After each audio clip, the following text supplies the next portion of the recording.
Muy buenas y bienvenidas todas y todos al nuevo episodio de Onda Felicidad, el episodio 81, el episodio con el que cerramos esta tercera temporada. Un episodio que os va a gustar mucho, que os va a interesar mucho, porque además no solo os va a dar información, sino que os va a dar las claves para hacer vosotros mismos, si queréis, en vuestro hogar un seguimiento de la dieta sin gluten, que ya sabemos que en personas con celiaquía, en personas con sensibilidad al gluten barra trigo no celíaca, pues tiene que ser estricta todos los días sin excepción. Sabemos que no es fácil, pero ahora tenemos una manera de medir eso de una forma totalmente objetiva, ¿vale?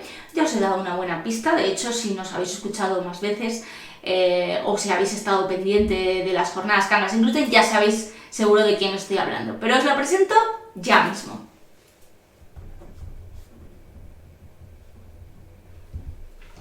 Ella es nuestra invitada número 81, es la doctora Laura Coto, dietista nutricionista, doctora en nutrición y de hecho se ha doctorado con Biomedal, una de las empresas que patrocinó este año las quintas jornadas Cangas sin gluten y responsables también de esos test de uso doméstico para controlar si hay o no hay ingesta de gluten que se llaman Gluten Detect. Le doy paso ya mismo. Laura, muchísimas gracias por estar aquí de nuevo. Hacía tiempo que no te veía, como 2 meses. Me gustaría más verte de forma presencial, pero bueno, ¿qué le vamos a hacer? Bienvenida y muchísimas gracias por estar aquí.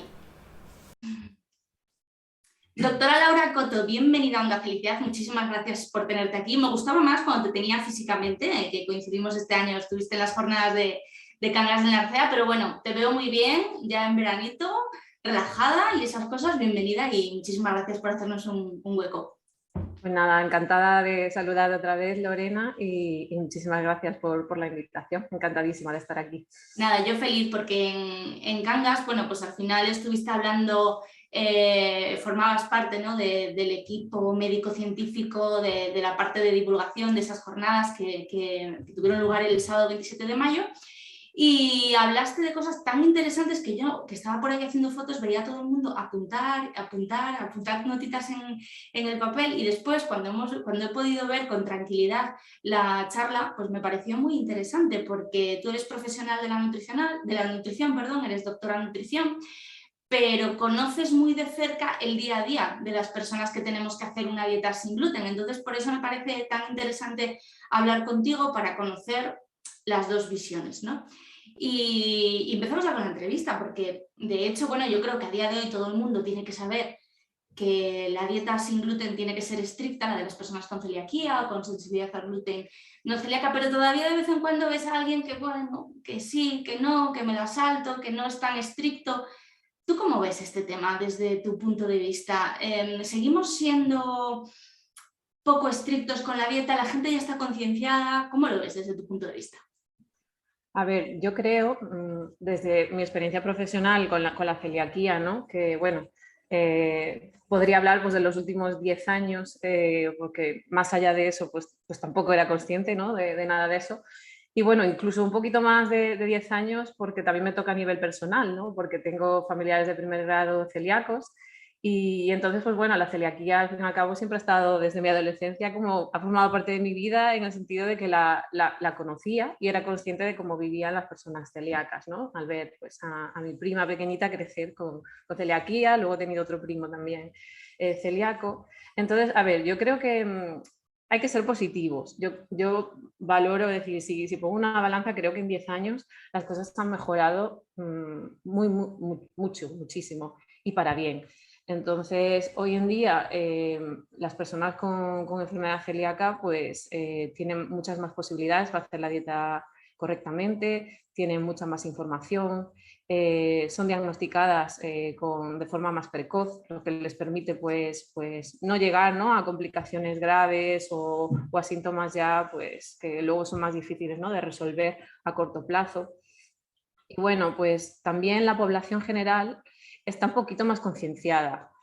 Es verdad que llegar a toda la población es difícil, ¿vale? Pero al menos la propia población con la enfermedad sí que está mucho más concienciada, tiene más recursos y también yo creo que es una parte muy importante que los profesionales sanitarios, al fin y al cabo, que son los que dan la atención a estos pacientes, pues también conocen un poquito más la enfermedad y ya está como instaurada además a todos los niveles, no solo a nivel especialista, sino que una parte fundamental es atención primaria, por ejemplo, que es el contacto directo, ¿no? Desde el nacimiento, ¿no? hasta el periodo de adulto, y sí que ya pues al menos la enfermedad celíaca forma parte de los protocolos y de la formación de todos los profesionales. Así que bueno, tengo que decir que a nivel general lo veo bien.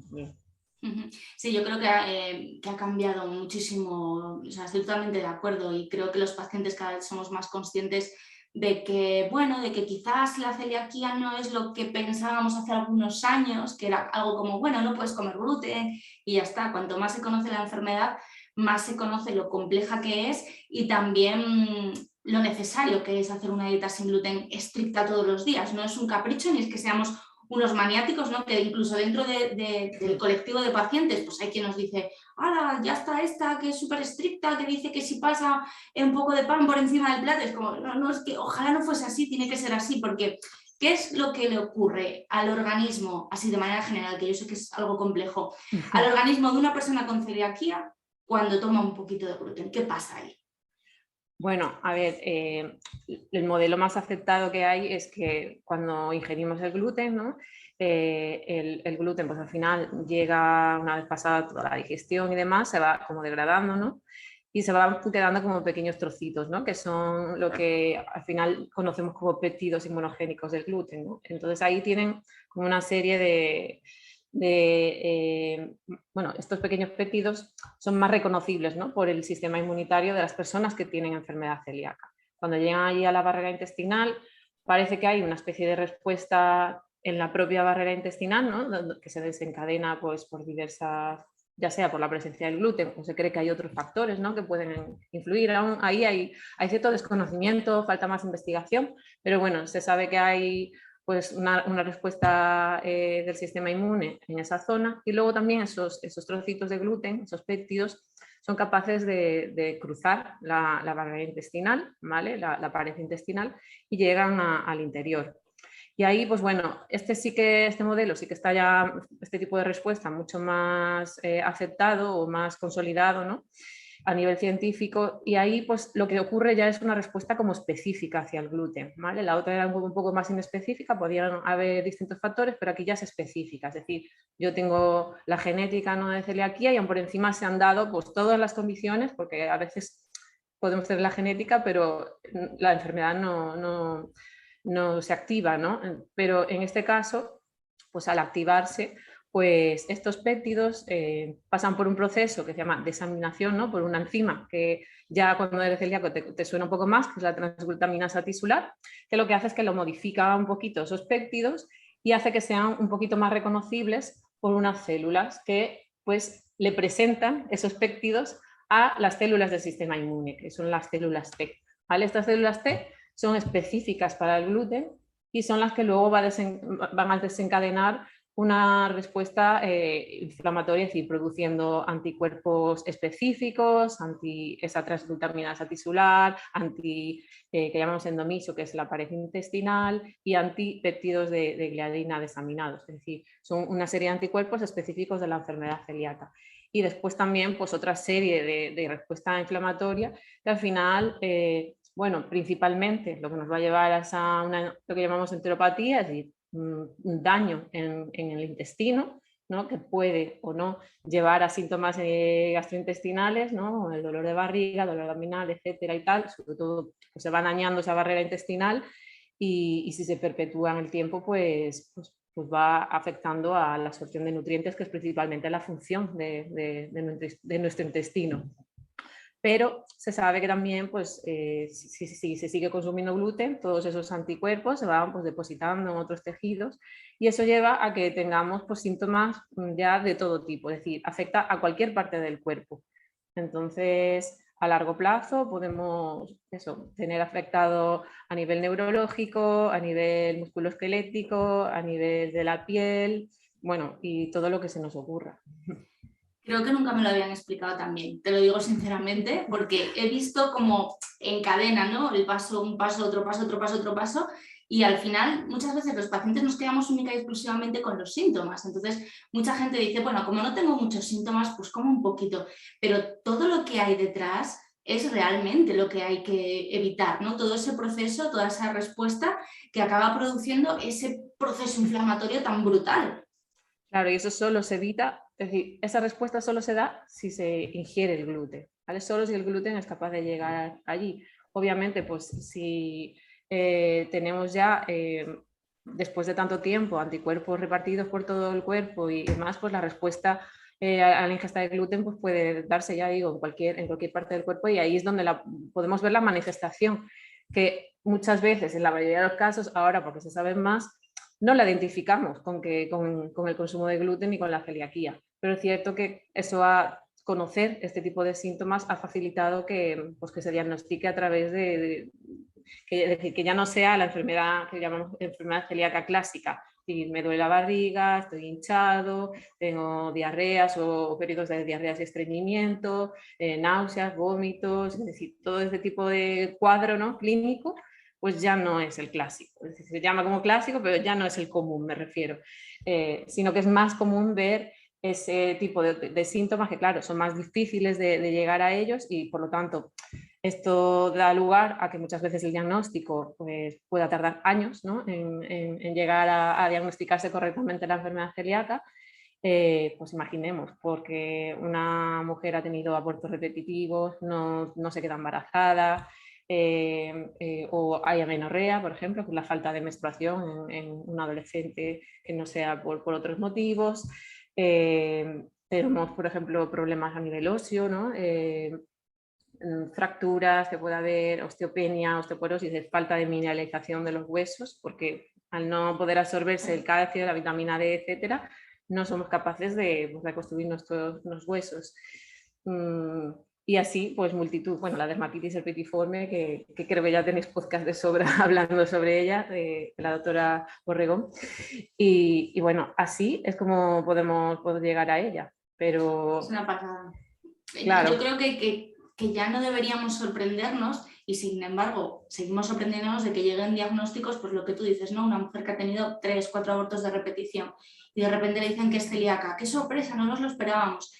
Tiene que haber más conocimiento en general sobre la enfermedad celíaca para saber que esto puede ser un signo de otras cosas, ¿no? Pero yo siempre me acuerdo del doctor Santolaria, cuando hablamos de estas cosas, que él siempre dice, el doctor Santolaria es un digestivo estupendo del San Jorge en Huesca, y siempre dice que cuando hay un síntoma de algo, de lo que sea, y no hay una causa aparente, hay que pensar en celiaquía. ¿Que luego no va a ser? Pues en la mayoría de los casos no es, porque al final hablamos de una enfermedad que tiene una prevalencia del 1 o 2%. Pero hay que pensar en ella y descartarla, porque muchas veces sí que podemos estar acertando y dándole una solución al paciente, que de eso se trata todo este tema, ¿no? Claro, eso es. Y bueno, ya digo, el mayor conocimiento de la enfermedad por los profesionales sanitarios lleva a que muchas veces pues ya generalmente incluso los anticuerpos, ¿no?, antitransglutaminasa tisular, los IgA, que son los que se suelen pedir, son más útiles, ¿no?, para el diagnóstico, se pide muchas veces ya por sospecha en atención primaria, ante cualquier sospecha de cualquier cosa los meten, ¿no? Es cierto que, bueno, solo con eso no es suficiente, hay que hacer, lo ideal es que si eso tira por ahí, y a veces los anticuerpos pueden no ser la única herramienta, ¿no?, a utilizar, hay que siempre evaluar muchas más cosas, pues en este caso, pues digo, derivar a especialista y que se haga un análisis un poquito más profundo de otro tipo de marcadores, ¿no? Pero ya digo, y luego, pues bueno, es que aunque sí que hay una multitud de síntomas, pues hay un porcentaje de personas que son lo que se dice asintomáticas. Se dice que esos no existen, ¿no? Porque al final algún síntoma tiene que haber, pero sí, que son totalmente asintomáticas. Entonces, que llegar a esas personas es difícil. Y luego, pues también a la hora del diagnóstico, pues es luego difícil convencerles, ¿no?, de que tienen enfermedad y que tienen que retirar el gluten. Sí, eso ya no solo con los asintomáticos o personas que tienen síntomas pues como muy leves, ¿no?, y que además los han normalizado. En la mayoría de los casos los tienen tan normalizados que casi no los sienten como síntomas, pero también nos lo contaba la doctora Borregón con los pacientes de dermatitis herpetiforme, que al final son personas que tienen celiaquía, y ella recomienda hacer la biopsia intestinal para que sean más conscientes del problema real, que es el intestino a veces hecho un cuadro, para que sean más adherentes a la dieta, porque claro, estamos hablando del diagnóstico, de un diagnóstico, como algunos doctores dicen, de esperanza, porque tiene un tratamiento, pero no siempre es fácil, aunque es mucho más fácil que lo que era antes, no siempre es fácil hacer una dieta sin gluten y tú de esto también sabes mucho. Sí, eso es.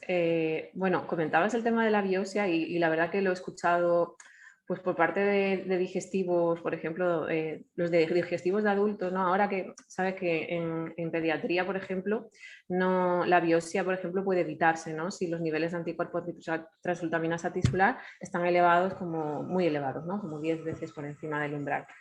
Y claro, pero incluso gastropediatras han tenido que hacer biopsia a los niños, sabiendo que perfectamente con los anticuerpos eran celíacos, para convencer al padre, a los padres y al paciente del daño intestinal y de decir, es que es la única manera en algunos casos de que se tomen esto en serio, de tienes el daño intestinal.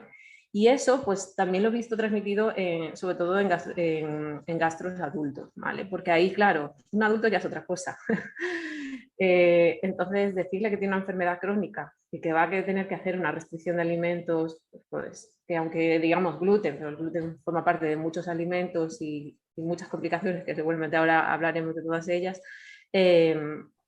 claro, es difícil, es duro y asumirlo pues ya de primeras es difícil, ¿no? Entonces, en estos casos dicen que bueno, ahora se está planteando hacer lo mismo, ¿no? Retirar a lo mejor la biopsia para el diagnóstico de los adultos y tal, y algunos no están de todo convencidos porque saben que no, que va a tener, no va a tener el efecto que puede tener, sobre todo de cara a decir, tienes que quitarte el gluten de la dieta para que esto se recupere y para que no tengas problemas a largo plazo. Pero es que no es me quito un poquito de gluten o no es me quito el gluten en casa, es me quito el gluten todos los días de mi vida, en todas las ocasiones, muchas veces diciendo que no a determinados planes porque, yo qué sé, pues vas a casa de tus tíos y sabes que no puedes comer porque no tienen control de la contaminación cruzada, es decir, no es fácil, sobre todo en el aspecto social, ser estricto, ¿no? Entonces, si piensas que además tampoco lo tienes que llevar al extremo, porque simplemente pues hay gente que te dice, no, bueno, yo me paso 2 días con diarrea, pero bueno, nada más.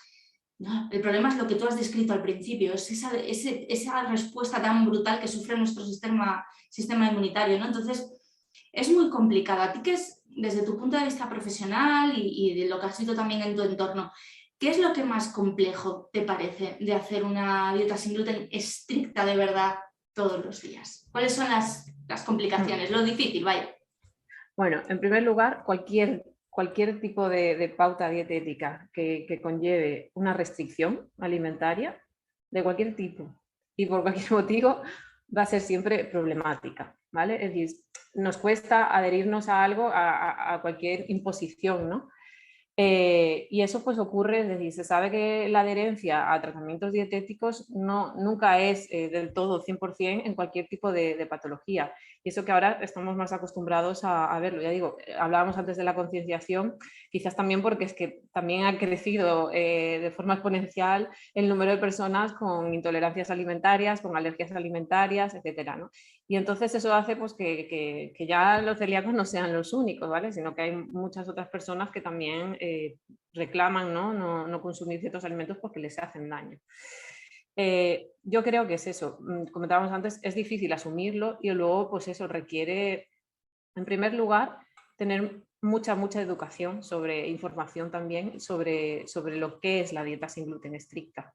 Y eso pues es la clave, primero, en que la adherencia sea buena o no, ya que pues, inicialmente te dan el diagnóstico, ¿no? Y luego pues, lo ideal es que esa persona, ya sea adulta o bueno, si es niño, pues reciba toda la información necesaria sobre lo que es hacer una dieta sin gluten, cómo tiene que hacerla, con qué recursos cuenta y después pues también su entorno tiene que estar concienciado, ¿vale? Por lo que comentabas, es que tú no vives aislado, ¿no? Si es un niño no come solo con sus padres y con sus hermanos, también come con sus tíos, come con sus abuelos, come en el colegio, se va de excursión, va a cumpleaños, va de vacaciones, ¿vale? Entonces vemos que la adherencia es dependiente de muchos factores a veces que afectan no solo a nivel individual, factores pues, económicos, factores sociales, factores ambientales y y luego pues también ya a nivel personal, es decir, cómo la persona cuando recibe el diagnóstico y se enfrenta a hacer una dieta sin gluten estricta, cómo es su experiencia, ¿no? Con la dieta sin gluten en esa primera etapa, pues también va a determinar mucho en la adherencia. Por ejemplo, si es capaz de hacer todas esas cosas, si limita su vida, va a determinar en cumplo o no cumplo. Entonces yo se lo digo, requiere mucho esfuerzo, motivación y disciplina. Y eso no es fácil, lo sabemos y lo ponemos en ejemplo pues con muchas otras cosas, ¿no? Como ir al gimnasio, hacer otras... Siempre imponernos algo cuesta, ¿no? Pero ahí la importancia de saber cómo hacerlo bien y también en ver qué es lo que puede pasar, que no solo los síntomas de me pasan 1 o 2 días, no, qué es lo que puede pasar si no lo hago bien. Toda esa información la tiene que tener el paciente desde el principio. Y de ahí pues juega un papel importante pues los profesionales, ¿no? Idealmente pues tiene que ser llevado a cabo por personas que sepan mucho de enfermedad celíaca. Yo pues bueno, como dietista nutricionista me encantaría que cada celíaco que fuera diagnosticado inmediatamente pudiera acudir a un dietista nutricionista especializado también en enfermedad celíaca, que por mucho que seamos dietistas nutricionistas no podemos saberlo de todo. Tenemos unas bases como todo profesional sanitario, pero al final lo ideal es que tú te vayas especializando, ¿no? Entonces, lo ideal es que pues, pudiera acudir a ello pues, para que le enseñara sobre etiquetados, sobre cómo ir al supermercado, cómo hacer la compra, qué lecciones tiene que hacer, no solo también en el aspecto de eliminar el gluten, sino también en cómo hacerlo correctamente, no muchas veces pues en términos de salud y en alimentación saludable, pues vemos que los celíacos pues bueno, tienden a... Yo me pasaba cuando atendía a los pacientes, me derivaban, acaban de ser diagnosticados, yo la época que pasaba pues tuve la suerte de estar dentro de un centro multidisciplinar, ¿no? Donde sí me derivaba a los pacientes celíacos, entonces hacía esa primera, ¿no? Educación alimentaria y sobre la dieta sin gluten. Y claro, le decía, es que lo primero que tienes que hacer no es ir a la estantería de productos sin gluten, ¿no? Porque es que el 80% de esos alimentos no son saludables, ¿vale? Entonces, eso también es importante, ¿vale? Porque al final, pues bueno, luego los hábitos de cada uno van a depender de muchas otras cosas, ¿no? Pero si ya cuento con una educación desde el principio, pues mejor, ¿no? Porque no acabe en eso. Pero bueno, como barreras, pues tenemos esa, tenemos, ya digo, el gluten, que es lo que comentaba. Lo asumimos, ¿no? Como gluten, bueno, pasta, pan, demás, pero es que el gluten se utiliza como ingrediente y como aditivo alimentario. Entonces, nuestra forma de alimentarnos ha cambiado brutalmente. Y en los últimos pues, 20 años, 30 años, pues por mucho que intentemos consumir la mayor parte de los alimentos frescos, que seguramente la mayoría son libres de gluten, muchos otros productos de nuestra alimentación son procesados que no tienen que ser súper ultra procesados y que no hace falta, pero hay procesados, es decir, son productos que se han hecho en una fábrica, en la industria y que bueno, pues pueden añadirle gluten o pueden estar realizando en esa misma industria otros productos que tienen gluten, ¿vale? Entonces eso hace que al final todo aquel producto envasado pues es susceptible de poder llevar gluten, ¿no? Y ahí es cuando ya se complica un poco la cosa, porque pues la persona, el celíaco, tiene que ir a la compra y tiene que dedicar más tiempo a estar revisándolo todo. Bastante más. Claro, lo ideal, pues bueno, yo recomendaba pues que al final cojamos ciertas marcas en las que confiemos, ¿vale? Y ya no estemos, pues vayamos reduciendo ese tiempo, ¿no? Limitarlo lo más posible, saber las marcas, pero ojo, que eso no implica que cada cierto tiempo tengamos que revisar esas propias marcas, ¿vale? Tenemos una legislación que yo creo que funciona perfectamente, por suerte regula muy bien y yo creo que al menos en España, ¿vale? No puedo hablar de otros países, pero en España, pues bueno, yo creo que el riesgo en cuanto a productos manufacturados es muy bajo, es muy bajo. Trabajando también en Biomedal, que tiene un laboratorio de análisis clínico, ves que prácticamente casi todos los productos que van a análisis de gluten no tienen gluten. Y hablo de que las técnicas que se utilizan detectan muy por debajo de esos 20 ppm y no llegan incluso ahí, ¿vale? Entonces yo creo que podemos dar tranquilidad de que al menos lo que consumen va a ser seguro. Ya digo, hay que intentar reducir un poquito ese estrés a la hora de comprar, intentar dar ofertas, es decir, que no todo que vean que hay más posibilidades sin gluten que con gluten, ¿vale? Cuando vamos. Entonces eso también va a determinar mucho dónde hacemos la compra, cómo lo hacemos, etcétera. Y todo eso pues es educación. Es educación, porque es modificar nuestros hábitos y alguien tiene que enseñarnos a hacerlo correctamente. Totalmente. Yo cuando llego a una ciudad y encuentro un supermercado nuevo, me estreso, porque claro, yo voy siempre a los mismos y cojo las cosas. Lo que tú dices que me parece muy interesante es que de vez en cuando, aunque lleves comprando la misma mayonesa 2 años, de vez en cuando hay que echarle un vistazo por si algo ha cambiado, el proveedor de lo que sea, la fábrica o lo que sea. Pero cuando voy a un supermercado nuevo, digo, madre mía, nunca he entrado en esto, me vuelvo loca, porque claro, puede trabajar con marcas que yo no he mirado, que no he utilizado, y al final lo que tú dices es un estrés y muchas veces acabo comprando mucho menos, yéndome a casa diciendo, bueno, mira, esto es lo que hay, no quiero, ya otro día iré a mi supermercado de confianza y ya tal.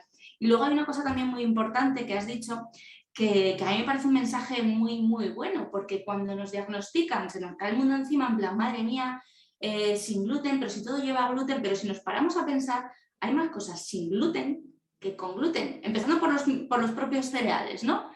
Hay que simplemente pues informarse bien, educarse bien, acudir a profesionales de la nutrición, que es que la parte de eliminar el gluten es fundamental, pero la parte de comer de forma saludable no la podemos abandonar.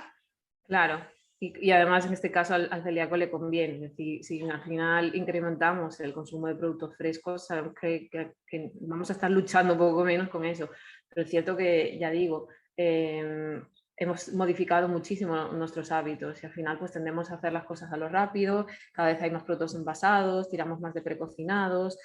Y eso pues conlleva pues que para una persona que tiene que restringir un alimento, pues claro, estás mirando etiquetas, entonces claro, ahí tienes que decir, bueno, pues intenta consumir más frutas, más vegetales frescos, todo esto no tiene gluten, ¿vale? Entonces ya de por sí te quitas el estrés de que el alimento en sí mismo no tiene gluten.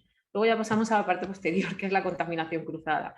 Entonces, en casa, yo creo bueno, esto va a depender mucho de la familia, ¿no? De los miembros de la familia, etcétera, pero generalmente, pues bueno, si se les explica bien, se suelen hacer las cosas bien. ¿Qué ocurre? Pues que luego salimos fuera a comer y ahí yo creo que esa es la barrera más importante, ¿no? Cuando salimos fuera en nuestro propio entorno, incluso a restaurantes o pues, los comedores escolares, en los niños, comedores de trabajo, en los adultos, es decir, cada vez comemos más fuera. Y esto, pues claro, es que comer lo hacemos de forma social, es decir, y luego estamos muy unidos, tenemos, por suerte, una cultura gastronómica que también tiene mucha influencia, ¿no? en todo esto. Y al final, pues ahí yo creo que pues, se crea pues, un nivel alto de desconfianza, es lo que dices tú, a veces acabo como enfadada. Pues imagínate si le vamos sumando, ¿no? A cuando salgo fuera o cuando voy a casa de un amigo, me tengo que llevar mi tupper ni eso porque no me fío de lo que me van a cocinar, aunque se lo he explicado, pero yo qué sé lo que habrán hecho, yo no me quiero encontrar mal. Voy a un restaurante y a saber, porque yo le pregunto, veo la carta sin gluten, pero luego le preguntas cosas y a veces ves cosas que no te cuadran. Entonces, claro, vas generando estrés y optas o por pasar de todo y decir, pues me contamino, o optas por, venga, pues no salgo, empiezo a reducir mis... Y claro, esto no es sano tampoco. Es decir, independientemente de que comas sin gluten, tú no estás bien mentalmente. Entonces, eso tampoco es salud. Y esto es una de las cosas que ocurre, ¿vale? Se puede llegar a un aislamiento social, a niveles, pues a llevar a una depresión que ya no es producida por el gluten en sí, sino por la situación en la que estás viviendo. Y esto pues también puede ocurrir especialmente en periodos vulnerables, ¿no? Se sabe, ¿no? que la adolescencia, especialmente durante la infancia, si un niño ha sido diagnosticado de celiaquía desde muy pequeñito, pues probablemente no va a tener problemas a lo largo de la infancia, sino puntualmente, porque la alimentación depende mucho de sus padres y el cuidado pues va a ser mucho más riguroso. Pero es verdad que a medida que van siendo más independientes a la hora de alimentarse y van ya haciendo ellos sus propias elecciones, comen fuera de casa, compran cosas, comparten cosas con compañeros y tal, pues ahí ya empieza a haber riesgos, aunque estén concienciados, pero puede haber riesgos, ¿no? Y luego, cuando llegan a eso, preadolescencia, adolescencia, es que es una parte donde literalmente nos importa todo, estas cosas nos importan poco, ¿no? Tú lo más importante es tu ambiente social, formar parte del grupo, ¿no? Entonces, por vergüenza, por sentirse excluido, marginado, pues se sabe que ahí, de hecho, pues las cifras de falta de herencia y de transgresiones dietéticas en esta etapa se disparan, ¿no? Porque, claro, al final se quieren integrar y eso es muy duro, es una etapa en la que no importa otras cosas, ¿no? Luego, pues bueno, ya en periodo adulto depende de muchas otras más cosas. Así que bueno, ya digo, aspecto social yo creo que es fundamental. Y también, pues bueno, hay aspectos económicos, es decir, hablamos de la presencia de gluten, todo eso, es decir, ha cambiado los productos sin gluten, por suerte, también ha evolucionado para bien, y los panes sin gluten, que son los productos básicos como el pan sin gluten, ha cambiado, pues yo creo que brutalmente. Tú como celíaca seguramente lo habrás visto, ¿no? De que no tienen nada que ver. Entonces ahí yo creo que pues la investigación científica ha contribuido mucho, ¿no? En mejorar estos productos sin gluten, pero bueno, pues bueno, hay gente pues, que le siguen sin gustar y eso pues también les afecta. Y luego pues hablamos del precio, claro, toda esa investigación, todo ese utilizar diferentes ingredientes frente a, por ejemplo, si hablamos del pan, ¿no? Que es un producto básico, utilizar pues una harina de trigo que es súper barata, a utilizar pues ya distintos tipos de harinas, además intenta pues mejorar la calidad nutricional utilizando pues pseudocereales, etcétera, pues claro, incrementa el coste. Y esto pues lo que lleva es a que también pues, el precio sea muy elevado. Y eso lo comentábamos en la charla, que por mucho, aunque sí que se ha ido reduciendo un poquito en los últimos años, van siendo, al haber más opciones, al haber más concienciación y a que ya pues muchas marcas alimentarias hagan su propia línea de productos sin gluten, haga que sea un poquito más asequible, encontremos incluso marcas blancas, ¿no? Se paga pues 3-6 veces más que un producto equivalente, ¿no? Con gluten. Y hablábamos eso de un gasto a lo mejor, imagínate, si es ya de una persona sola, pues puede ser superior, pero si ya hay varios miembros de la familia, que es algo pues, normal, ¿no? Que hay mucho más riesgo de tener la enfermedad entre familiares de primer grado, pues a lo mejor podemos tener familias con 3 miembros en los que puede ser insostenible, claro, puede ser insostenible.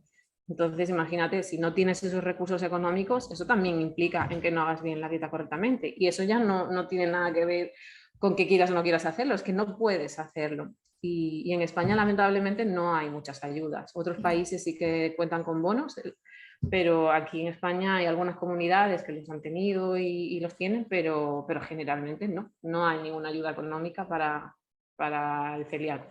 Yo me acuerdo que nos escribió hace un montón de tiempo una mamá venezolana que decía que estaba muy malita, que se encontraba muy mal porque ella es celíaca y tiene 2 niñas celíacas, y para que las niñas tuvieran productos ella se saltaba la dieta, no podía comer, pues el pan sin gluten era muy caro, pues lo dejaba para sus niñas y ya se comía pues el pan que encontrase o bueno, lo que fuese, ¿no? Me dio una pena tremenda, porque además dices, bueno, hay que pensar siempre en lo que tú dices, ¿no? En el producto fresco, que es igual económicamente para todos y que es libre de gluten, pero es que esta es la realidad de esta chica que me escribía, pero es la realidad de muchas más personas que dicen, mira, me lo quito yo para que mis niñas estén bien, pero al final sabemos que la dieta sin gluten tiene que ser estricta, sí o sí, no podemos cometer esas transgresiones, porque al final, en un medio o largo plazo, lo podemos acabar pagando. Y por desgracia, mucha gente cuando le dan el diagnóstico, la parte más fea no se la cuentan, no le dicen en qué puede derivar esta enfermedad, ¿no? Y luego van pasando cosas y es cuando realmente dices, pues hay que tomárselo en serio. ¿Cuáles son las cosas que nos pueden pasar si no hacemos la dieta por la razón que sea, aunque queramos? Sí. Yo soy muy pro de dar esa información y yo la daba desde el principio. Le decía, mira, puede que no sientas nada ahora, puede que tu hijo no sienta... Yo trabajaba en pediatría, por lo tanto siempre eran niños. Puede que ahora mismo no sientas nada, pero lo que le puede pasar, especialmente, ya le digo, si cabe con más importancia en los niños, porque es un periodo de desarrollo en el que como no haga las cosas bien, hay cosas que van a ser irreversibles. Entonces ya va a repercutir en toda su... para siempre. Pero complicaciones graves, pues ya comentábamos antes que como puede afectar a cualquier parte, pues bueno, ya deficiencias de nutrientes pueden llegar pues a anemias, no solo de hierro, sino de otras vitaminas, ¿no? Que la vitamina B12, ácido fólico son de las más relevantes, ¿no? que son anemias que pueden afectar a nivel neurológico, etcétera, ¿vale? Y luego, pues eso, claro, llegar allí, reponer todo eso, pues lleva un tiempo, ¿vale? No es tan fácil como, venga, tómate una pastilla y al día siguiente estoy bien. No, es que a veces tienes consecuencias que luego las propias, ¿no? El propio daño que está haciendo esa anemia, por ejemplo, la tienes que ir revirtiendo y ya digo, si es en el periodo a lo mejor de la infancia, incluso no tiene remedio, ¿vale? Cuando hablamos también de otras vitaminas, que lo comentábamos antes, falta de calcio y absorción de vitamina D, estos dos componentes, ¿no? Junto al fósforo son súper relevantes. Nuestro hueso está todo el rato renovándose, ¿vale? Entonces necesita esos ingredientes para ir renovándose, ¿vale? Aunque pensamos que hay una cosa fija y quieta, no, nuestro hueso se descompone y se compone todo el rato, ¿vale? Es un tejido vivo y en continuo movimiento. Entonces, si no tiene los ingredientes, lo que va es haciéndose como, digamos, como una esponja, ¿no? Imaginamos una esponja en la que cada vez va viendo como más agujeros, va quedando como más aire en medio. Entonces, eso es, ya cuanto más agujeros tiene, va pasando de osteopenia, que ya sería como, tiene como muchos agujeritos, pero aún se soporta bien, a osteoporosis, que quizás nos suena más ya de pues las personas mayores, las mujeres a partir de la menopausia, ¿no? Son momentos en los que se va degradando la densidad mineral ósea. Y luego, pues claro, imagínate, si tú tienes ahí un hueso con tantos agujeritos por medio, es que a la mínima fractura, ¿vale? Te caes y te fractura, ¿vale? Entonces, esas son complicaciones también importantes. Y remineralizar el hueso tampoco es tarea fácil.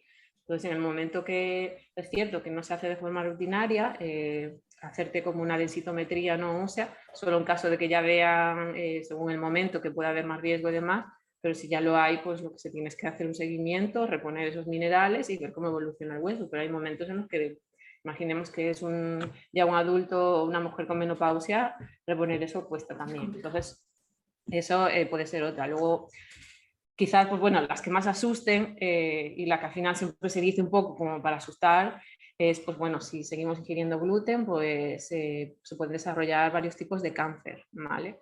El más asociado es el linfoma de células T, pero puede haber también cáncer a nivel de estómago, intestino, etc. Entonces, claro, eso es verdad que cala mucho porque hablan de cáncer y te impacta mucho, pero también tenemos que ver en las otras consecuencias porque esa no va a ser el destino. Acabar en una enfermedad celíaca refractaria también. Hablamos de una enfermedad celíaca que no responde ya a la dieta sin gluten, por lo tanto ya necesitamos incluir otro tipo de tratamientos y al final se va degenerando el intestino muchísimo, ¿no? Ya a nivel, pues como podría ser otra enfermedad inflamatoria intestinal, etcétera.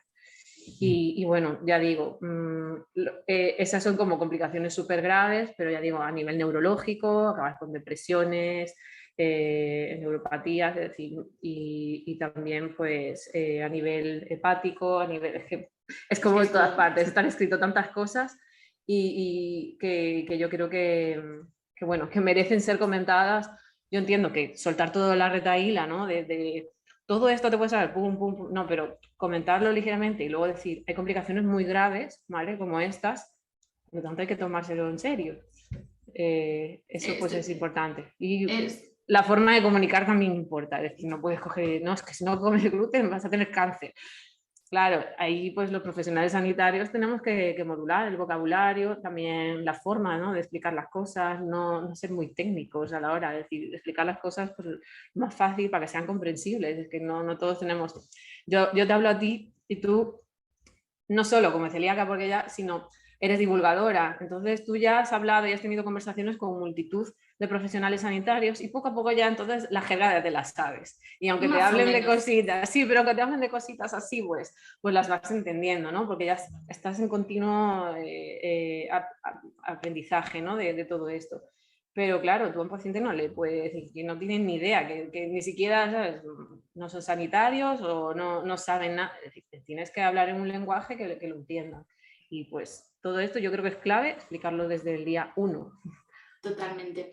Lo malo es, bueno, hay varias cosas malas, ¿no? Una, dietistas nutricionistas en la seguridad social, por desgracia, es complicado, ¿no? Porque al final yo creo que ya no solo en celiaquía por supuestísimo, y creo que es muy obvio el papel tan importante que debéis desempeñar, pero en general en la salud, para prevenir cosas, para tratar cosas, y también en esa parte de educación, de que tenemos que saber que todo lo que comemos va a repercutir en nuestra salud, nuestros hábitos repercuten, ¿no? Entonces, Sí. ojalá más temprano que tarde tengáis el papel que tenéis que tener en la seguridad social y en la sanidad en general, porque al final sois sanitarios y eso no os lo puede quitar nadie, porque para eso lo dice la ley, no me lo invento yo. Sí. A ver, por ahí también yo creo que bueno, hay que ser positivos, es decir, porque yo, por ejemplo, cuando acabé la carrera, bueno, de ahí no había colegios profesionales para empezar, ahora pues es decir, todas las comunidades autónomas tienen colegios profesionales, ya están saliendo plazas en sanidad pública, incluso en atención primaria han salido en Cataluña. Pues yo creo que son buenas noticias. Ahora, bueno, ver cómo se encaja también, es decir, cómo nos encajan dentro del sistema sanitario público, ¿no? Porque, pues bueno, hay otros profesionales, hay ya una manera de trabajar y de repente pues metes ahí una pieza más. Y claro, es decir, no se trata de que estemos ahí, se trata de que formemos parte, es decir, de un equipo y de que haya comunicación. Entonces, esa yo creo que bueno, va a ser una tarea ardua que va a seguir durando pues años, probablemente hasta que yo llegue a jubilarme. Pero bueno, yo creo que lo bueno es que tenemos ejemplos, ¿vale? Es decir, somos de los pocos países que no cuentan con este servicio en la salud pública, pero sí que los países de alrededor lo tienen. Entonces, pues bueno, basta con dejar de mirar para otro lado y decir, bueno, ellos lo hacen así, no va a ser tan difícil intentar incluirnos, ¿no? Pero bueno, también por la parte de la sanidad privada se está pues cada vez haciendo más equipos, ¿vale? Entonces también pues, puede ser otra fuente, ¿no? Porque al final, quieras o no, ya una gran parte de la población española recurre a la sanidad privada. Entonces, pues bueno, pues puede ser otra fuente para intentar tener acceso, ¿no? a un servicio de nutrición especializada, ¿vale? Que eso ya digo, es lo ideal. Lo ideal es que el propio nutricionista tenga formación. Y si no es un dietista nutricionista, pues al menos que me atienda pues sea una fuente fiable y que me dé toda la información y que vaya a darme esa educación, ¿no? Que al menos sea un profesional sanitario con especialización en enfermedad celíaca o bueno, patologías digestivas que entre en la enfermedad celíaca, pero que conozcan bien la enfermedad y cómo es hacer una dieta sin gluten. De ahí, pues bueno, fuera de ya de profesionales sanitarios, yo creo que hasta ahora pues habéis tenido la gran suerte de tener las asociaciones, donde ahora las asociaciones forman una pieza clave en la educación del paciente y de hecho, pues bueno, las últimas guías que se han publicado de la Sociedad Europea de Gastroenterología Pediátrica, es decir, el consenso se ha hecho junto con las asociaciones y casi ya ningún congreso en que se hable de celiaquía no cuentan siempre cuentan con las asociaciones, porque han sido pues clave en que los pacientes hayan hecho la dieta sin gluten correctamente. Y no solo ayudando en dar información, sino también en ver si estaban cumpliendo con la dieta. Son algunos de los servicios que ofrecen y esto, pues bueno, yo creo que pues, es muy positivo para los celíacos. Y ahí quería llegar yo, porque hemos visto que hay muchos factores que hacen que hacer una dieta sin gluten estricta sea complicada. Sabemos que muchos pacientes, en cuanto algo se está colando en su comida, lo notan, porque son sintomáticos, porque yo, por ejemplo, vamos, o sea, estoy a las 3 horas vomitando, con escalofríos, agotada, a veces hasta con cierta inestabilidad, o sea, yo si me contamino, si se me ha colado algo de gluten, enseguida lo noto, pero hay gente que no. O hay gente que también puede tener síntomas, pero no saber si es la comida que hice ayer en casa o resulta que fue el restaurante al que llevo yendo toda la vida y nunca me ha pasado nada.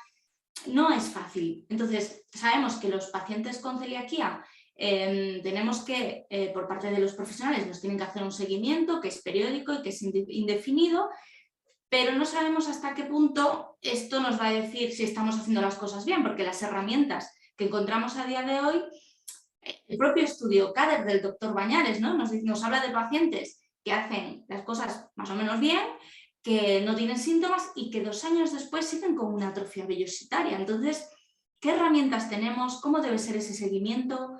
Cuéntanos, porque yo sé que en Biomedal de esto sabéis mucho. Sí.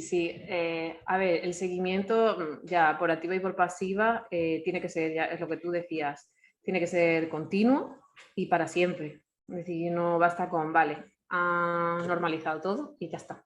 Vale, ya que siga o que vaya a atención primaria, entonces eso es lo ideal, que sigan, que haya un seguimiento y que da igual. Si tengo una enfermedad crónica, mi enfermedad crónica tiene que ser, necesita ser revisada para siempre.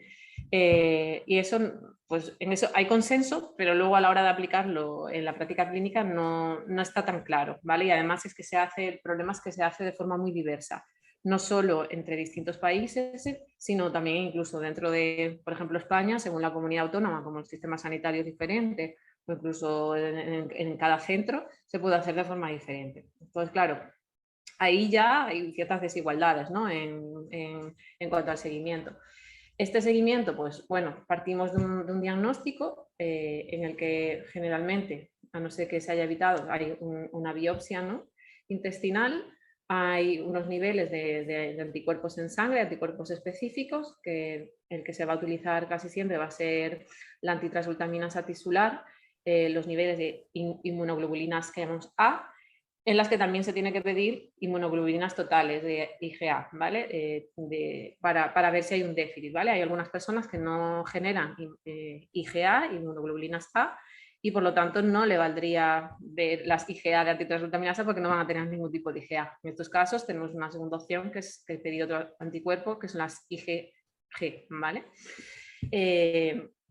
Tenemos esos datos, tenemos a veces o no la genética, ¿vale?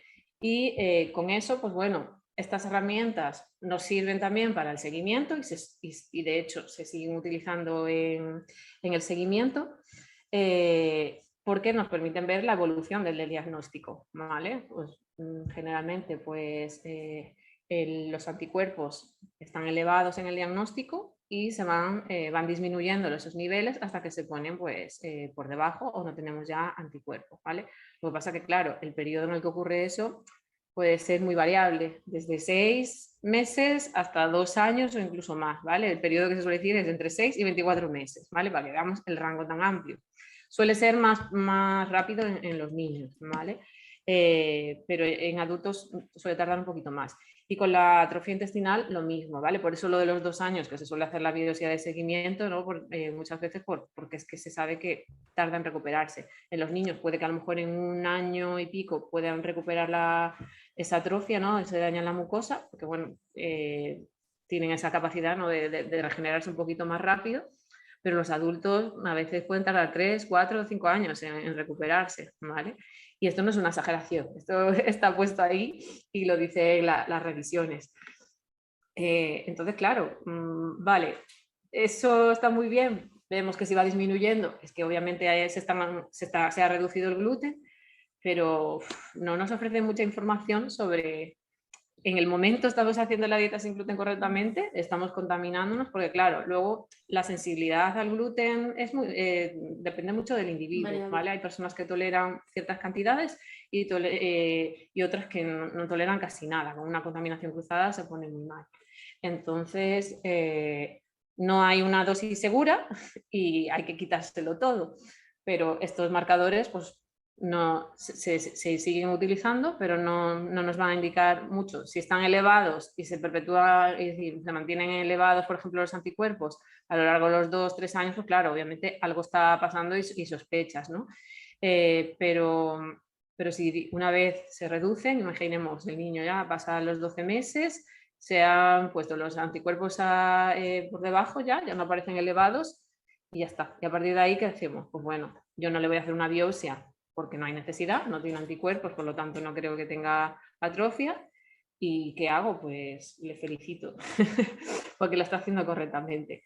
Se evalúan otros parámetros que también están fuera, más allá de la adherencia, ¿no? Que pues, revisa si están las vitaminas bien, todas estas cosas, la tiroides, etcétera, ¿no? Todas estas marcadores, ¿no?, que son importantes y que pueden estar afectados, pero más allá de eso no podemos utilizar otra cosa.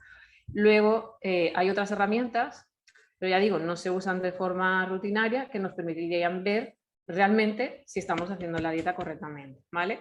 Una de ellas, que es la que se ha utilizado durante los últimos años, ha sido los cuestionarios dietéticos, ¿vale? Idealmente, pues el estándar, pues si nos basamos en otros países donde hay dietistas nutricionistas en el seguimiento del paciente, pues son un cuestionario dietético guiado por un dietista nutricionista especializado, entonces, en el que va. Claro, es que cuando haces una entrevista con un paciente tienes que saber por dónde ir.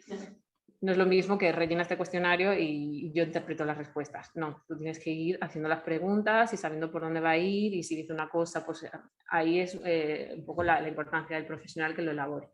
Y luego pues hay otros cuestionarios que están validados para ser realizados por otros profesionales sanitarios que no necesitan, ¿no?, ser dietistas nutricionistas, ¿no? El CEDAT, por ejemplo, es uno de los más utilizados en adultos, y hay otros en niños, aunque menos, ¿vale?, en adultos. Y esto, pues bueno, al final se trata de investigar qué es lo que está haciendo el paciente con su dieta y ver pues, si están ocurriendo transgresiones dietéticas. Si ha consumido gluten, pues de forma obviamente voluntaria o involuntaria, pero también intentar ver de forma involuntaria si lo está consumiendo y no se ha dado cuenta, ¿no? Pero claro, tiene una desventaja, y es que pues, son subjetivos, no dejas de estar haciendo preguntas y subjetivos en sentido. ¿Qué está contando el propio celíaco? Porque hay veces pues, que no quieren contar cosas, ¿no?, por miedo a, bueno, me van a regañar o me van a decir, entonces no dicen la verdad. Luego, pues el propio profesional también puede tener una interpretación subjetiva, ¿no? También el sesgo de recuerdo, que es lo que decimos de, me acuerdo yo, ¿no?, de lo que he comido, de cuando he ido, pues claro, es difícil. Normalmente, más allá de las 24 horas, es difícil que nos acordemos de todo lo que hemos comido anteriormente. Entonces, como que no somos tan conscientes, incluso el celíaco seguramente es mucho más, porque está mucho más pendiente de la alimentación que una persona sin ninguna otra patología, pero bueno, igualmente le cuesta estar recordando, ¿no? Entonces ahí pues hace que bueno, sirvan como herramienta, y pues hasta ahora pues se siguen promoviendo, ¿no?, el uso de estos cuestionarios, pero se sabe que bueno, no guardan correlación con el estado de la mucosa intestinal, como se ha visto en diversos estudios en los que han comparado estos parámetros, y claro, y fallan muchas veces en detectar especialmente exposiciones involuntarias al gluten. Si yo no me he dado cuenta, pues no lo transmito, y el profesional tampoco a veces sabe interpretarlo, entonces pues nunca ha ocurrido. Pero como decía la doctora Carolina Sousa, si se sacara una fotografía del intestino cada vez que vamos al médico, otro gallo cantaría, ¿no?, porque Sí. veríamos la realidad, ¿no? Y esa fotografía es la biopsia, que aunque también tiene sus limitaciones, ¿no?, pero la biopsia pues, sería la única manera de ver cómo está el estado de la mucosa intestinal y decir, lo estamos haciendo bien o no lo estamos haciendo bien, porque no hemos mejorado ni un poquito, ¿sabes? Ya no es solo que estés sana, sino es que no has mejorado o has empeorado, ¿no? Pero claro, la biopsia es muy invasiva, muy costosa, y ya digo, si ya se intenta evitar en el diagnóstico, no veas en el seguimiento, ¿vale? Entonces eso prácticamente se descarta, a no ser que en pacientes pediátricos se utilizan casos concretos en los que ya claramente no se ve algo, y en adultos, pues bueno, sí que se hace una biopsia de seguimiento, pero ya digo, cada 2 años, es algo que se intenta evitar por todos los medios, porque no deja de ser también, pues puede tener complicaciones. Aunque han mejorado mucho las técnicas, eso nos lo explicó mucho la doctora Esteban. Sí, la doctora Esteban en la charla. Pero bueno, y luego pues ya por último tendríamos pues la detección de los péptidos inmunogénicos del gluten en heces sin orina, ¿vale? Que ahí pues sí que sería la manera de ver si es la única manera directa para saber si hemos comido gluten, tanto de forma voluntaria como involuntaria. Y esa ahora mismo es la única herramienta con la que se cuenta para poder hacer eso, medir si hay un consumo de gluten o no. El problema es que, bueno, ya comentaba que los cuestionarios dietéticos no se utilizan de forma rutinaria tampoco, ¿vale? Y en cuanto a los péptidos inmunogénicos del gluten, pues también están en fase de implementación. Así que, pues bueno, a día de hoy están disponibles, pero no se aplican en la práctica clínica de forma generalizada. Una pena, porque es una manera objetiva, sí o sí, de saber si hay consumo o no hay consumo.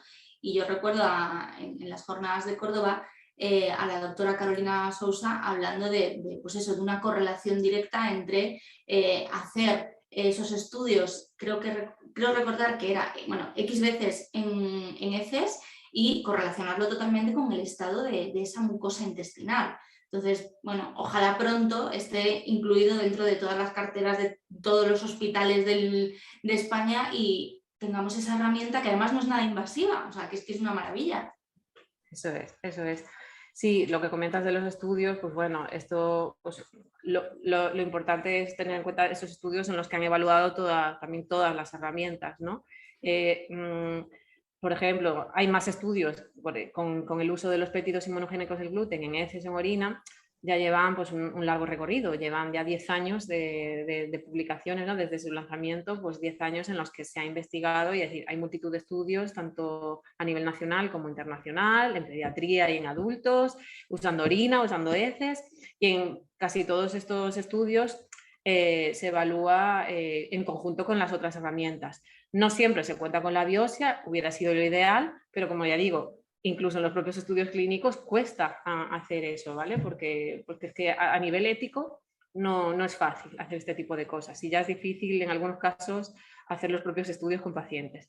Entonces, como comentaba, pues al evaluar todas las herramientas en conjunto es como puedes ver qué efectividad tiene cada una de ellas, ¿no? Y, por ejemplo, en cuanto a la presencia de gluten en heces y en orina, que es una evidencia de que sí has comido gluten, porque no hay otra manera de encontrar gluten ahí, se ha visto pues, que no consigue haber concordancia entre los niveles de anticuerpos en sangre o lo que nos dicen los cuestionarios dietéticos sobre si es adherente o no es adherente el paciente. Entonces, por esas limitaciones que ya he ido comentando de cada una de estas herramientas. Pero bueno, sí que hay algunos estudios que han utilizado, es decir, que se ha hecho biopsia intestinal, son en adultos, como es de esperar. Y bueno, ya desde que se lanzó, por ejemplo, el test de detección de los péptidos del gluten en orina, en ese primer estudio donde se hizo la validación, se hacía biopsia. Y ahí se vio sobre todo la relación de lo que llamamos valor predictivo negativo. Es decir, que si no hay péptidos inmunogénicos del gluten, que los conocemos como GIP, para ya cortar y no estar todo el rato diciendo los GIP en la orina, la mayoría de los pacientes no tenían daño intestinal. Entonces, ese es lo que decir, tiene la capacidad de que si nos sale negativo, tiene un alto valor predictivo negativo. Es decir, predecimos que seguramente la mucosa intestinal está recuperada, el intestino está recuperado.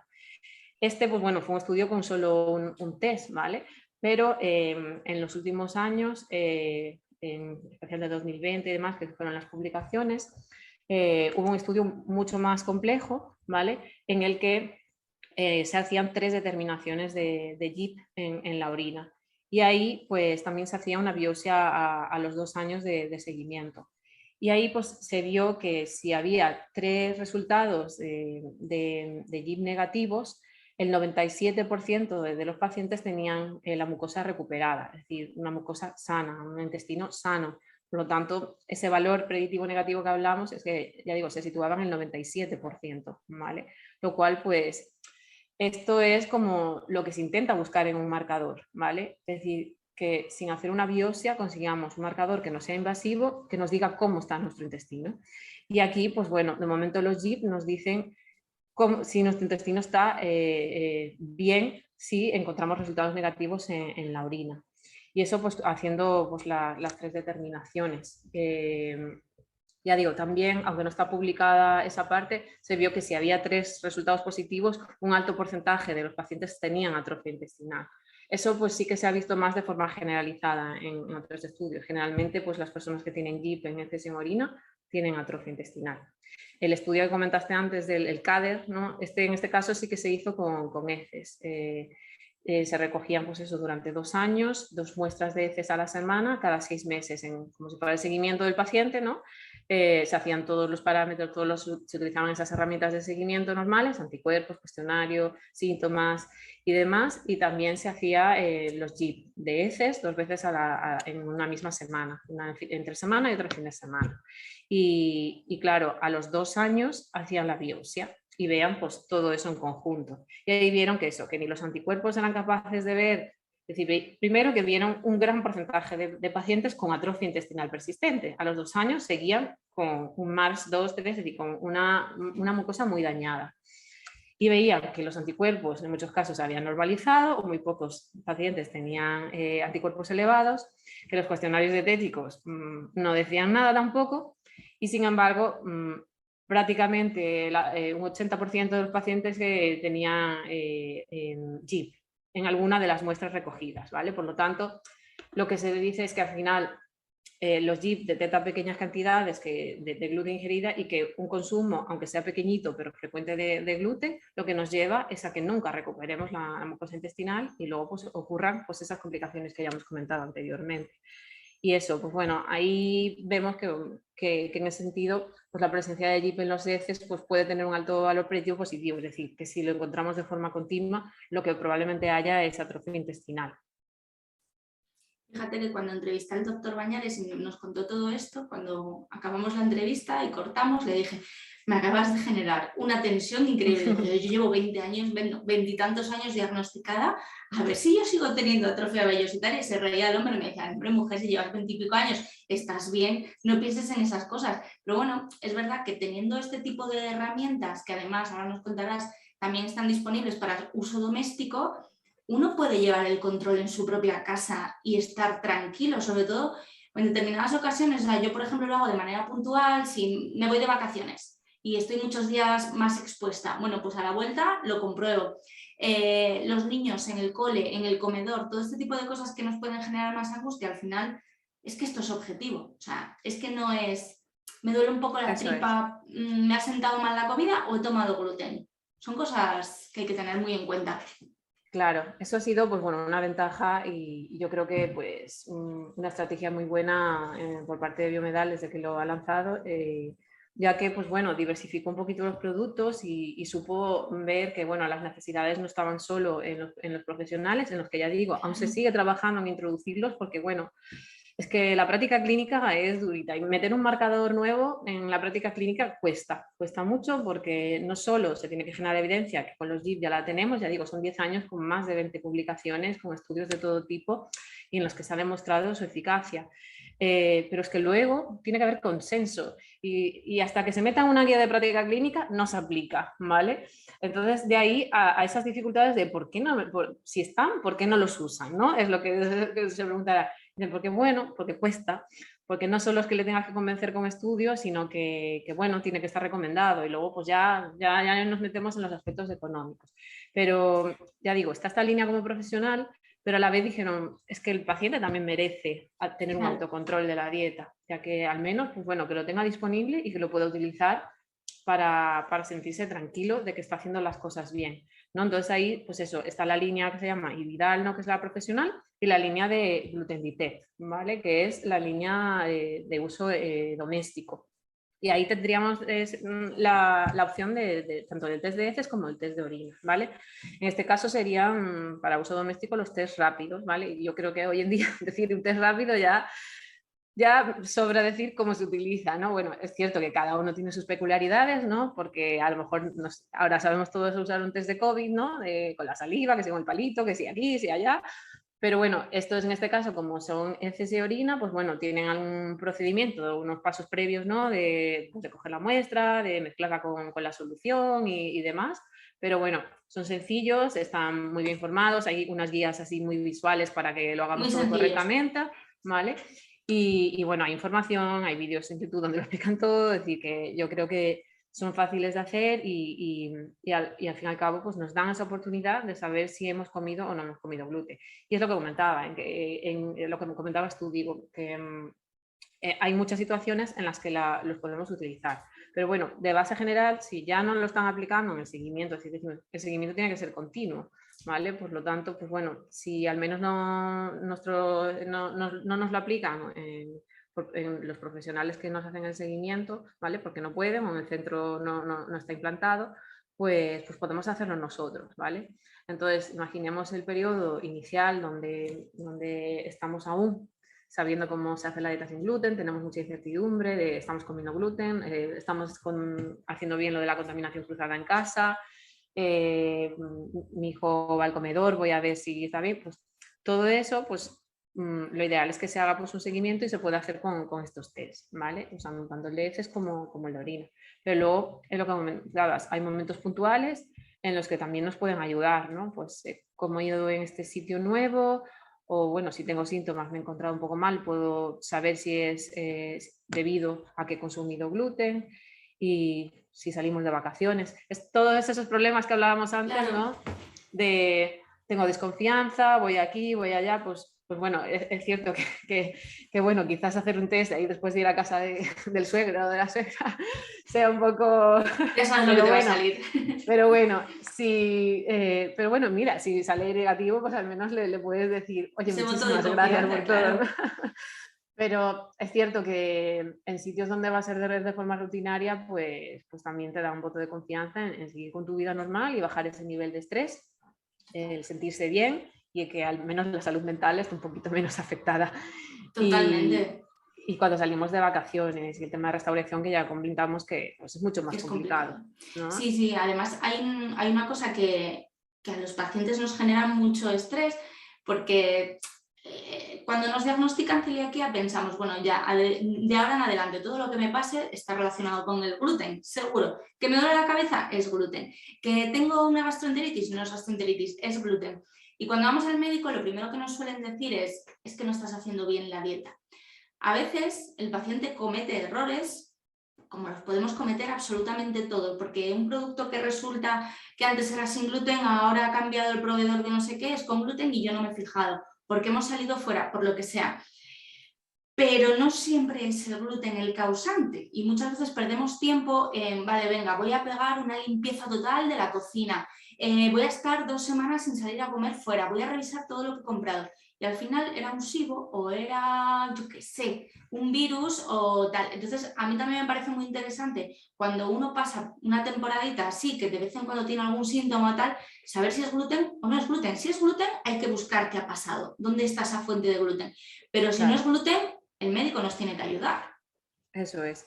Sí, antes, bueno, entre las herramientas también de seguimiento se nos pasó el tema de la sintomatología también, es decir, pero claro, como ya hemos visto desde el principio, cuando empezamos la charla, que, que lo de las síntomas es muy variable, pues imagínate, si ya eres asintomático desde el principio, es que la evolución durante el seguimiento, ¿de qué te van a servir los síntomas? Y luego lo que tú acabas de comentar es muy relevante, es que puede haber problemas concomitantes, ¿no? Problemas que aparecen con la enfermedad celíaca que dan síntomas gastrointestinales y no tiene nada que ver con el gluten, pero lo suyo es verificar si es el gluten o no primero, porque sabemos que el gluten ya nos hace daño, entonces, ¿estoy comiendo gluten sí o no? Si ya confirmo que no he comido gluten, pues ya puedo seguir investigando, ¿no? Porque al final se empieza a hacer pruebas de otro tipo sin confirmar si hemos comido gluten o no, que si te hago para la lactosa, que si para esto, que si para lo otro, claro, y puede haber intolerancias alimentarias, que es verdad que surgen, ¿no?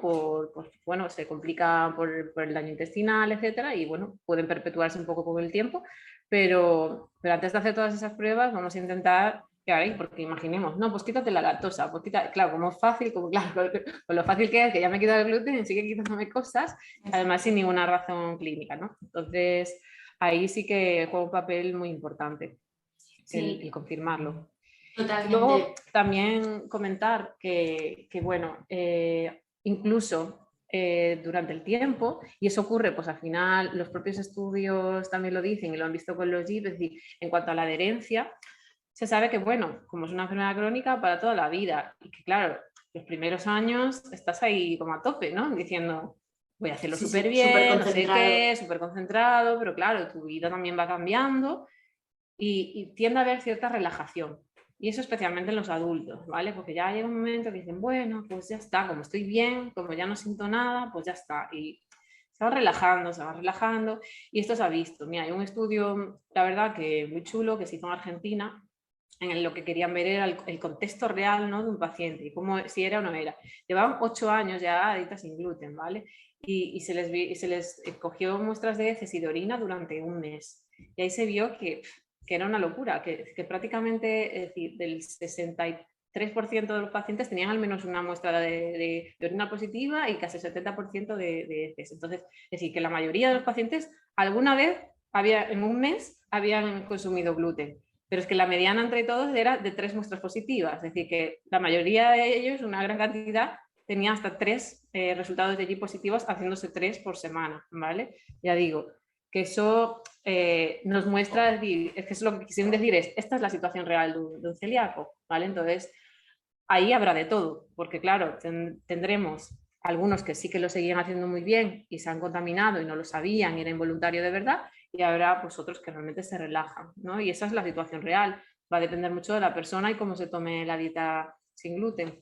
pero esa es la realidad. Comen gluten, es decir, y mucha gente come gluten, lo intenta hacer bien o no, ¿vale? Y por eso el seguimiento, incluso con los test, no solo recurrir a esos momentos en los que hay dudas, sino que cada cierto tiempo, que debería ser lo ideal que lo hicieran, ¿no?, en la práctica clínica, pero que cada cierto tiempo pues, se siga haciendo rutinariamente estos test para decir, vale, bueno, sigo haciendo las cosas bien, ¿vale? Que da igual que hayan pasado 3, 4 años, da igual que seas lo más experto del mundo en enfermedad celíaca, en dieta sin gluten y que tu enfermedad la conozcas muy bien, pero voy a chequear de que estoy haciendo bien, porque es que yo no he cambiado, pero las cosas a mi alrededor pueden haber cambiado. Exacto. Además está muy bien esa puntualización que has hecho de no ahora porque he salido fuera, sino en general, ¿no? En plan sorpresa. Pues llaman a la puerta y nos encontramos un equipo de Biomedal y le dice, aquí tienes tus test para esta semana. Me imagino, sí. Estaría fenomenal. Y es ahí cuando ves, vale, este es mi día a día, estoy actuando como actúo siempre, me estoy alimentando más o menos como me alimento siempre, hay o no hay gluten, ¿no? Porque, bueno, pues si sabemos que nos vamos a hacer el test, yo cuando tengo por ahí el test digo, venga, esta semana me lo hago, es como, hoy voy a comer solo de esto, del otro, y como, no vale, no vale. Claro. Y luego que estoy hasta nerviosa, que me pongo nerviosa ahí, en plan, Juan, mira tú el resultado. Claro. Es, bueno, pues de ahí también, pues importante, y de eso salió de los últimos estudios, el cuántos test se realizan, ¿no? Para además tener una visión completa, porque bueno, el test pues tiene sus limitaciones, ¿vale? En cuanto a la orina, pues vamos a ver la ingestión de gluten de las últimas probablemente 12, 15 horas, ¿vale? En las últimas 15 horas sí hemos comido gluten. Más allá de eso, pues ya no podemos ver porque el gluten pues lo ingerimos, pasa a la orina, pasa a los riñones y demás, se absorbe y demás y se elimina, ¿vale? Entonces no tiene ahí como un pico, ¿no? Esto fue parte de mi tesis, hacer toda esta dinámica de excreción de los péptidos tanto de orina como en heces y en el caso de la orina pues veíamos eso, que a partir de las 3 horas en la mayoría de la gente empezaba a aumentar los niveles de GIP en la orina, siendo como el pico, es decir, en el momento en el que casi todos los voluntarios tenían GIP en la orina, entre las 6 y 9 horas después de la ingesta, ¿vale? Y que después de ese pico pues ya iba cayendo el número de personas que tenían número positivo y en torno a las 12 horas, como máximo 15 horas, se eliminaban, porque hicimos con distintas dosis de gluten. Sin embargo, con las heces lo que vemos es un periodo un poquito más largo, ¿vale? Es decir, como tarda mucho más la digestión, pues normalmente lo que empezamos a ver es el consumo de gluten a partir de las 24 horas de haberlo consumido. Y luego, pues eso, pues generalmente picos entre 1 o 2 días después de la ingesta y después de ahí, pues puede durar, dependiendo del individuo, más o menos y de la cantidad también, ¿vale? Es decir, cantidades muy pequeñitas a lo mejor se eliminan en 3 días y cantidades más grandes en algunas personas puede llegar hasta 7 días después, ¿vale? Entonces, ¿cómo podemos hacer para hacerlo de forma eficaz, ¿no? Para usar los GIP de forma eficaz? Entonces, en el caso de la orina, lo ideal es hacernos 3 test, según este estudio que comentaba antes y la relación con la mucosa intestinal, hacernos 3 test. Y lo ideal además es que incluyamos días entre semana y días de fin de semana, porque sabemos que el riesgo de contaminarnos o de consumir gluten es diferente. Entonces ahí, pues utilizarlos y en cuanto a la hora, pues podemos utilizarlo a primera hora de la mañana porque está la orina más concentrada o porque nos va a decir si hemos consumido gluten el día antes, sobre todo de cara a merienda, cena, o alternar también a veces con la última de la noche, ¿no? Porque así nos dice, pues a lo mejor al almuerzo hemos consumido gluten. Entonces ahí podemos utilizarlo. Y también lo que se recomienda, y lo que vimos en nuestro estudio, es reducir la ingesta de líquidos antes de hacernos el test, ¿vale? Porque si bebemos mucha agua y demás, pues igual que ocurre con muchos tipos de test con los que se detectan marcadores en la orina, claro, podemos diluir demasiado el marcador y eso hace que no se detecte y que nos dé un falso negativo, ¿vale? Entonces, si sabemos que nos vamos a hacer el test, pues al menos en las horas previas intentamos reducir la ingesta de líquidos. En cuanto a las heces, pues viendo ese pico, esa ventana, ¿no? Que es de 1 o 2 días, idealmente, para cantidades pequeñas, pues hacernos pues 2 test a la semana, ¿vale? Entonces ahí tendríamos también la ventana de una semana completa. Una nos la hacemos, es decir, separadas por 3-4 días y que sea un día entre semana y otro el fin de semana. Por ejemplo, un martes para ver si hemos comido gluten el fin de semana y hacer la otra a lo mejor el viernes para ver si hemos consumido gluten entre semana. Y así sería el ideal. Anotado todo. Sí. Bueno, de todas maneras, que lo tenéis, va a quedarse todo en las notas del podcast para que la gente que tenga cualquier duda lo pueda revisar. También vais a tener enlaces a esos test que, bueno, pues ya estáis viendo que, bueno, pues existe una relación, ¿no? Entre que esos chips no aparezcan, que sea negativo y el estado de nuestra mucosa, que al final se trata de eso, más allá de los síntomas que obviamente merman tu calidad de vida o cuando desaparecen pues te dan calidad de vida, sobre todo se trata de estar sano realmente, de tener el sistema inmunológico tranquilo y el intestino en las mejores condiciones para absorber todo lo que tiene que absorber y para que no se produzcan esas complicaciones que nos has explicado muy bien, Laura. Vale. Hay que decirlo todo. Pues sí. Se nos ha pasado el tiempo volando. Yo creo que, no sé, no he mirado la chuleta nada más que al principio, probablemente se nos hayan quedado Sí, nos hemos dejado cosas. llevar, Sí. llevar, pero bueno, yo creo que al final lo hemos tratado todo y bueno, yo creo que también comentar, aunque es verdad que toda la información del gluten DT, ¿no? Pero sobre todo los usuarios lo preguntan mucho, es dónde se puede conseguir, ¿vale? Y eso, pues bueno, sí que es verdad que me gusta recalcarlo, que se puede pedir online en la página web de Gluten DT, que tiene su propia página, ¿vale? Y luego también en algunas farmacias. Es cierto que alguna parte de España, pues no, el distribuidor que tenemos no llega, pero sí que, pues bueno, en esos casos se puede pedir online y yo creo que la satisfacción de los clientes en el periodo online de momento es buena. Y que también, pues bueno, como comentábamos antes, ese de seguimiento continuo, ¿vale? Pues se han creado pues, distintos tipos de suscripciones en las que pues, nos permiten al menos tener los test disponibles para hacernos ese chequeo, porque a veces, claro, a veces llegamos tarde, quieres comprarlo y dices, ahora lo tengo que pedir o tengo que ir a la farmacia, todo esto, y lo tienen que pedir y demás. Claro que no vas al supermercado y lo compras, a lo mejor algún día llegamos a tenerlo en el Mercadona, ¿no? Pero claro, pues tenerlo en casa para estos momentos de emergencia, ¿no? Pues estaría bien. Y ahí, pues eso, las suscripciones nos permiten, pues eso, cada cierto tiempo te van enviando los test y los tienes en casa y demás, y así pues te vas haciendo ese chequeo más rutinario. Digo que está todo disponible en la web y bueno, en las redes sociales también dan mucha información las compañeras de marketing. Sí, la web es Gluten Detect. Bueno, lo vamos a dejar colgado porque ahora no la recuerdo de memoria, pero ahí encontráis tanto los test, o sea, el funcionamiento de los test, todo lo que nos ha contado Laura y toda esta parte también de las suscripciones que a mí me parece ideal por lo que comentas, ¿no? O sea, si realmente queremos saber si estamos haciendo las cosas bien, no basta con, ay, me acuerdo ahora, me lo hago mañana y ya el año que viene vuelvo a mirar. No, si queremos tener un seguimiento real, hay que hacerlo de vez en cuando para comprobar, bueno, pues lo que nos está diciendo Laura, ¿no? De 2 test a la semana cuando hacemos el test de heces y 3, ¿no? De orina. Apuntado, sí. Y 3 de orina.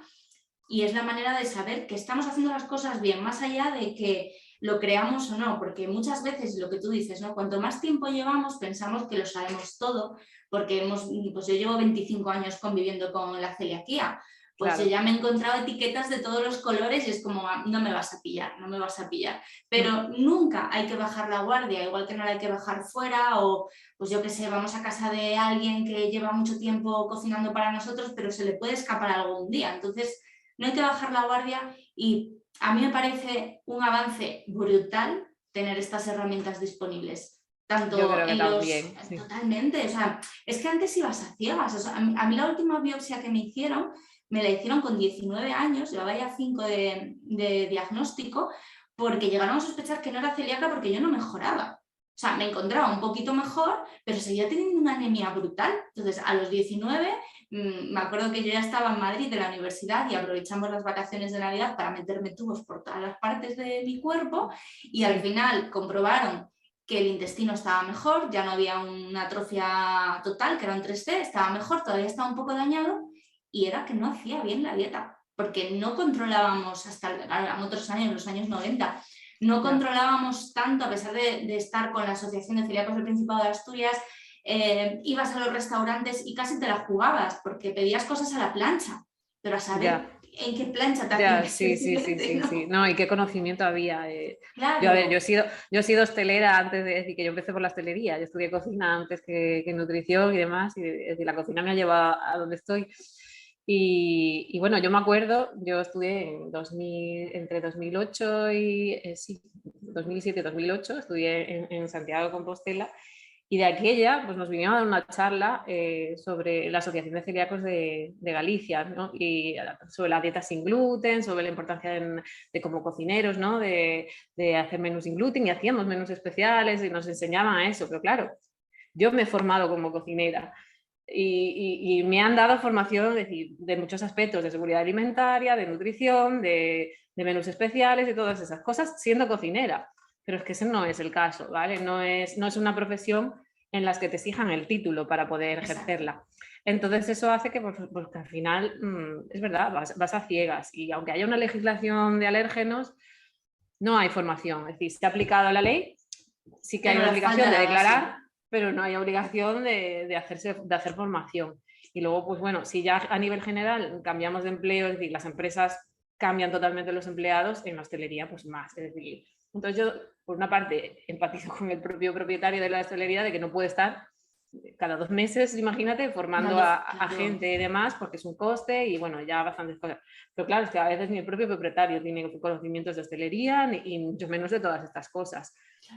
Entonces yo la verdad que lo entiendo, y al final hay que ir, pues bueno, lo que yo decía en consulta a los pacientes, con sentido común inicialmente, y luego pues bueno, gracias a ti y también y a muchas otras fuentes, ¿no? Tenemos recursos en los que podemos encontrar restaurantes en los que son fiables, pero también hay mucha más concienciación, es decir, incluso gente que no ha tenido formación dice, pues yo quiero hacerlo bien, quiero dar opciones, porque claro, es que al final no solo le viene el celíaco, le viene pues otro tipo de intolerantes o alérgicos y no quieren tener problemas, quieren dar un servicio de calidad a sus clientes y al final dicen, pues bueno, pues yo me formo o yo contrato a una persona, a un profesional que evalúe mis platos, que me enseñe y todas esas cosas, y yo, entonces, pues bueno, hay que ver el lado positivo de las cosas. Y bueno, ya digo, esa parte tú ya haces toda la divulgación y gracias a ti pues muchos celíacos pueden ir a distintos sitios y a comer con seguridad. Sí que es verdad que ha cambiado muchísimo el panorama, ya no solo en 25 años, ¿no? Si echamos la vista atrás 5, 10, ha cambiado mucho, tenemos las cosas más fáciles, pero bueno, al final lo que falta siempre es la base, ¿no? Necesitamos salir de la consulta con información, los profesionales en este caso de la restauración, necesitan también poder acceder a esa formación porque nadie nace sabiendo, ¿no? Pero bueno, cada vez es más fácil también, pues gracias a que muchos sanitarios empatizáis mucho y estáis haciendo mucho en consulta por ir más allá de explicarnos lo más básico de elimina esto, sustitúyelo por esto y ya está, ¿no? Y haciendo hincapié en ese seguimiento, en que es un tema serio y que todos los días tenemos que ser estrictos. Y luego ya están los investigadores, que gracias a ellos pues estamos donde estamos. Y aunque hay muchas cosas que investigar y mucho todavía por lo que luchar y avanzar, bueno, pues al final yo me acuerdo cuando acabó la charla en Córdoba con la doctora Carolina Sousa, que estábamos todos diciendo, pero esta señora es una maravilla, que le den un premio ya, porque además ella decía, yo me voy a jubilar, pero el día que me jubile voy a seguir investigando de enfermedad celíaca. Y dices, gracias. Sí, es pasión. Lo de Carolina, pues bueno, yo he tenido la suerte de que ha sido mi directora de tesis. Entonces... Sí, me habló de ti, hablamos de ti un ratito. Sí. Pues bueno, es pasión por la investigación y claro, la enfermedad celíaca ha sido su vida y lo es su vida. Y claro, ya llega un momento que dice, lo he dado todo, ¿sabes? Y bueno, premios le han dado y todos los que se merece. Es decir, para mí son todas alabanzas a ella y también a Ángel Cebolla, que ha sido mi director también, han sido los dos mis directores. Y la verdad que la labor que han hecho por el colectivo celíaco es muy grande y la siguen haciendo y la seguirán haciendo, estoy segura de ello. Así que... Sí, yo siempre agradezco a los investigadores porque lo dan todo a veces sin que se les reconozca, ya no solo en el plano profesional, sino a la hora de las horas, ¿no? que dejan de hacer otras cosas, bueno, pues porque es pura vocación, pura pasión, y al final los que nos beneficiamos de eso somos los pacientes. Y eso es de agradecer, que en el año 2022 pues tengamos a nuestra disposición cualquier persona que quiera saber si hace bien la dieta sin gluten, podemos saberlo. Y eso hace unos años era impensable. Entonces, bueno, pues mi agradecimiento para todos los que tenéis vuestra responsabilidad en ello, porque, bueno, pues gracias a vosotros es como vamos avanzando y mejorando nuestra calidad de vida, que de eso se trata. Bueno, pues tú tienes que incluirte también dentro de ellos, porque al final tú haces esa divulgación y haces que todo esto llegue también, es decir, porque muchas veces, pues bueno, hay investigadores, divulgadores, pero hay algunos que, pues bueno, se quedan un poco más limitados. Entonces, que tú seas la voz de todo esto y llegues también a todo el colectivo celíaco, yo creo que es fundamental.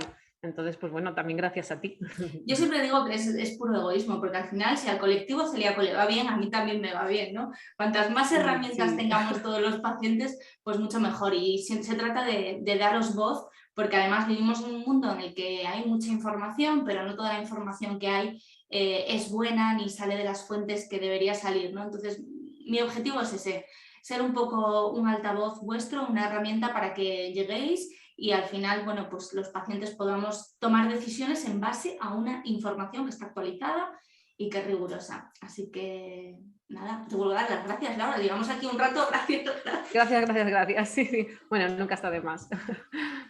Bueno, Laura, de verdad ha sido un placer enorme tenerte aquí, igual que fue un placer conocerte en Cangas, que fue un fin de semana de locos, de muchas prisas, pero bueno, tuvimos un ratito para conocernos y de verdad me lo he pasado en grande, aprendí un montón y bueno, conoceros ha sido un placer totalmente, de verdad.